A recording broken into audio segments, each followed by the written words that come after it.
Well guys, Josh RetroDad. Right now this channel is kind of a split personality. It's mostly really heavily dedicated video gaming stuff right now. I'm really focused on my new series, my limited series, the $100 challenge. Talk about more about that after this.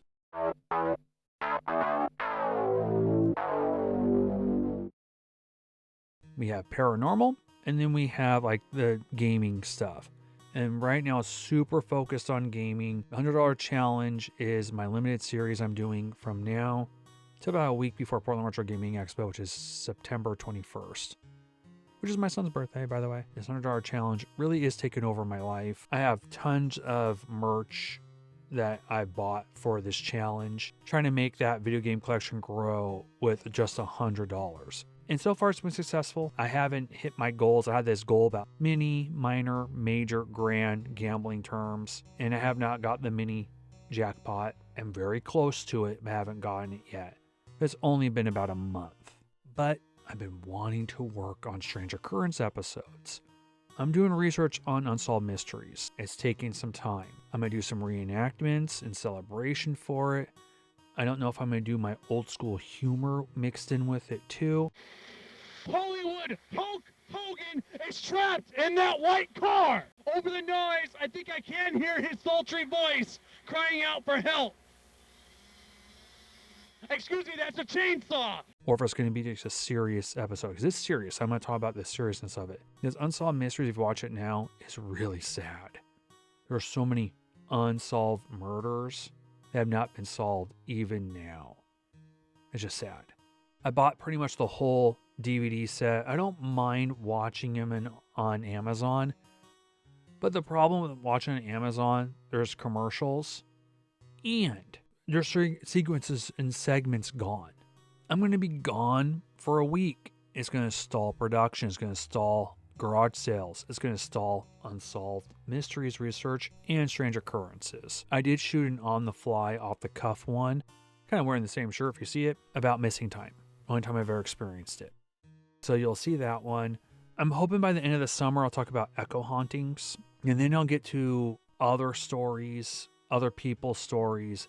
And then I'll mix in some of my own, more of the real paranormal stuff I experienced at the house. There's a lot. Talk my buddies into hopefully appearing in an episode. They'll talk about the one night they were over and experienced it too. One night, I decided to show off. Could have been the trickster, could have been something else. And I will be doing the follow-up to Amityville Horror. That's the next Strange Occurrence after the Missing Time one. It's going to be a follow-up. I'm going to talk about the DeFeos. I'm going to talk about the Lutzes. I'm going to talk about my own story. I'm probably not going to talk too much about the Warrens because that's its own episode. Krell, who did beats for the Amityville Horror, I'm going to try to do a collab with him. And he just did an episode about haunted places or cursed film sets. Well, I have an experience. I did a short film called Flanders Street. I'm going to have him come on. Just a really weird experience. So it's going to be like a hybrid. Bring him on. Oh, I didn't put him on the spot. I haven't asked him yet, but that's one thing I was thinking about doing for Strange Occurrence. Eventually, the series will go like this, where it's going to go horror, Strange Occurrence, and then gaming. But right now, it's gaming and Strange Occurrence. Probably in October, I'm really going to be really focused on Strange Occurrence. There's a man outside in a hockey mask. He seems to be holding something. I think you should go talk to him. If you have any stories you want me to talk about, comment below. The Amityville Horror is just one. It's the only one I'm associated with. You know, my aunt bringing the book in, the kid voice, and then really the dog. The dog is weird. So we'll talk about that in the follow-up.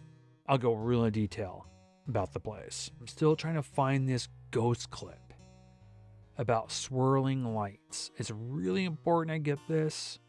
I have one that's so close to it, but it's not the exact same thing.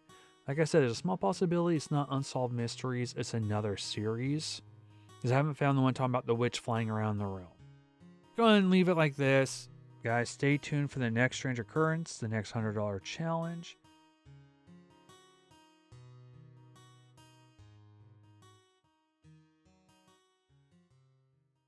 Arkanoid. This is the big box version of Arkanoid that comes with a controller. Exclusive Arkanoid Voss controller. This controller is made just to play Arkanoid. One of the few games out there on the NES that you could use another controller, and this controller is made specifically for Arkanoid. Technically a space game. See, 8-bit games and classic arcade games really thought outside the box.